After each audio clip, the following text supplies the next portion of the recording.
This video is going to talk about the example of something where you might have to look up conjugate Ka or Kb to calculate the one you want. And that would be, for example, if you have a salt compound that has either an acidic cation or a basic anion in it. And so I'm going to do the example that we've been working with, which is acetic acid and its conjugate base acetate. And so the question we're going to consider is, what is the pH of 0.10 molar sodium acetate?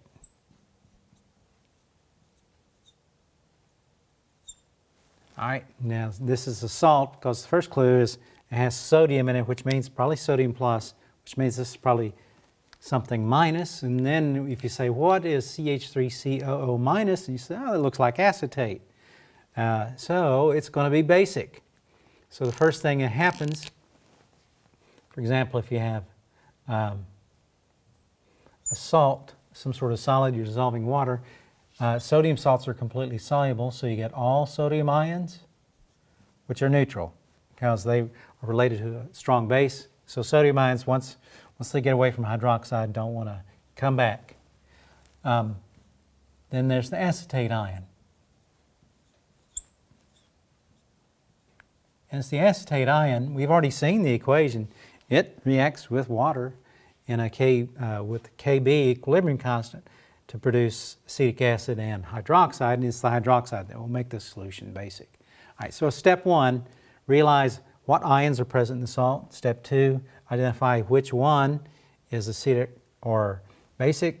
And then step three is to react that particular ion with water. So we have a basic ion, and it reacts with water,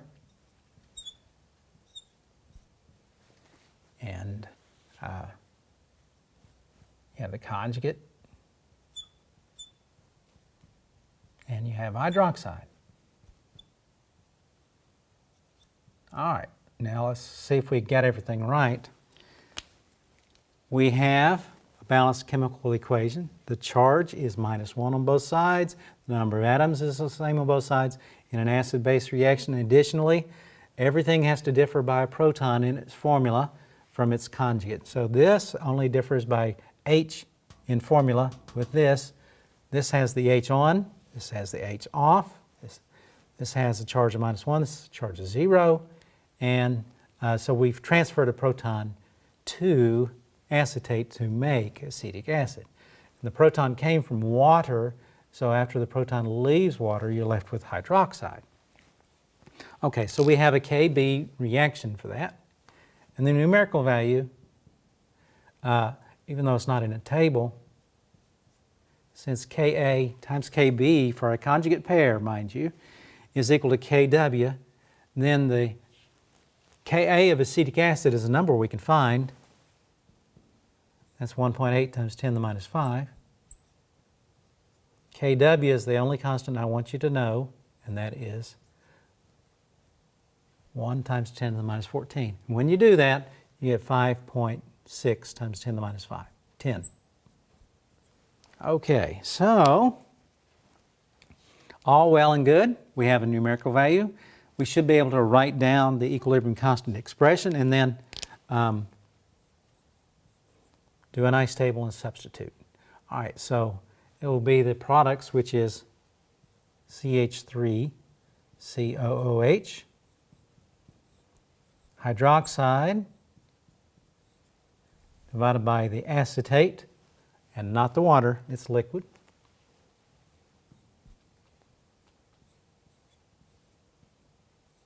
Okay. So, all right, we'll do the initial amount, change in the equilibrium, 0.10, that's what we want to start with, 0 and 0, hydroxide and CH3COOH.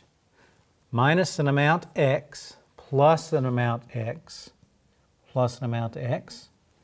The other thing that's very simple about the acid-base reactions, not only is it everything's linked together by the transfer of a proton, everything's in a one-to-one stoichiometry, so that we can directly compare the magnitude of the equilibrium constant and tell something about the strength of the acid, but also we don't have any squareds, you know, for individual terms. It's always something to the first, something to the first, something to the first in the equilibrium constant.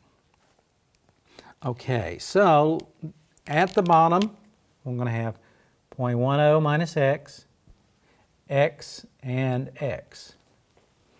Okay, so let's go ahead and just substitute the number, substitute the expression, and see what we get. We'll do that in blue. 5.6 times 10 to the minus 10 equals X squared over 0.10 minus X. Now the question is, can we ignore X compared to 0? No. It's infinitely larger as far as if you take X divided by 0, you get infinity. But if X can be small compared to 0.1. So for example, if it's 10 to the minus 5, then that will be very, very small. And so that basically its bottom line is about 0.1.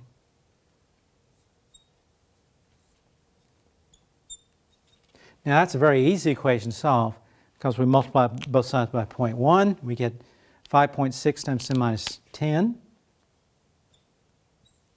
becomes 5.6 times 10 minus 11 equals X squared. X equals 7.45 times 10 to the minus 6. Okay. Then after we solve for X, we try to look back at the original ice table and figure out why we were looking for X in the first place. And X is the amount of hydroxide. Okay, that's the main reason we were solving for X. Okay, so we have the molarity of hydroxide from which we can get POH by taking the negative logarithm. And the POH of this guy is 5.13. And the question asks about pH. So the pH is 14 minus that. And that will be 8.87.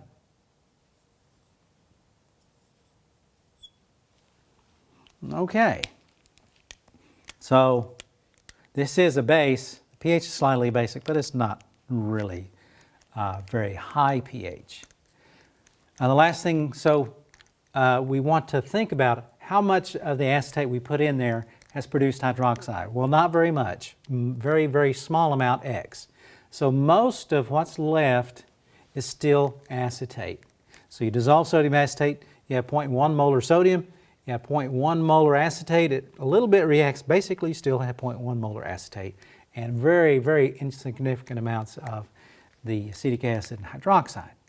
To drive this home, we're actually going to calculate what percentage of this changed. And so we call this process hydrolysis because hydrolysis means breaking apart via water or reaction with water. And that's going to be the original amount, the change divided by the original amount and converted to a percent. And that is 0.00. Let's see if there's another 0 here. Yes, another 0.74%. That's how much of this is reacted. Very, very small amount. This is generally true with a very small equilibrium constant. You're going to have very little product. So the smaller Ka is, the smaller amount of HCl plus will get made. The smaller Kb is, the smaller amount of hydroxide will get made. All right, that's it.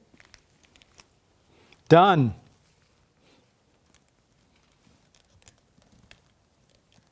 Mm-hmm.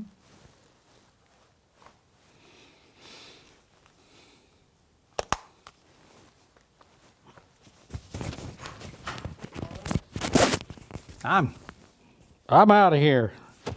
Just blow this popsicle stick.